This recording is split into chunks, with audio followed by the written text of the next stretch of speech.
بسم اللہ الرحمن الرحیم۔ کافی دوستوں کی طرف سے سوال تھا تو ہم نے مناسب سمجھا کہ اس پر ایک ویڈیو بنا دیں کہ تیسری اور چوتھی رکعت میں کیا پڑھیں۔ تیسری اور چوتھی رکعت میں سورہ فاتحہ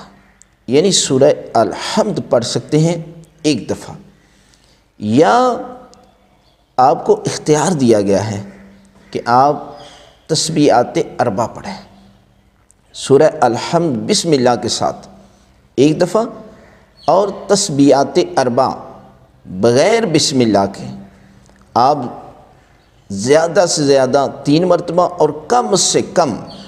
1 مرتبہ واجب ہے۔ 1 مرتبہ واجب تسبیحات اربع اور 3 دفعہ اس کا ذکر کرنا مستحب ہے، لیکن بسم اللہ نہیں پڑھنے،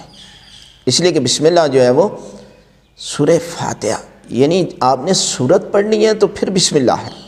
اور اگر آپ بسم اللہ پڑھ کے تسبیحات شروع کر دیتے ہیں تسبیحات اربع تو آپ کو بسم اللہ پڑھ کر سورہ فاتحہ پڑھنی چاہیے، اس لیے کہ بسم اللہ کے ساتھ جو ہے وہ سورہ فاتحہ ہے اور تسبیحات اربع جو ہے وہ آپ جو ہے وہ، لیکن بہتر ہے کہ جو آپ کو ذکر آئے، اگر سورہ فاتحہ آتی ہے تو سورہ فاتحہ پڑھ لیں، اور تسبیحات اربع نہیں آتی لیکن اگر تسبیحات اربع آتی ہے تو بہتر یہ ہے کہ آپ تسبیحات اربع کی تلاوت کریں، بے پناہ جو ہے وہ اس کا ثواب بھی ہے۔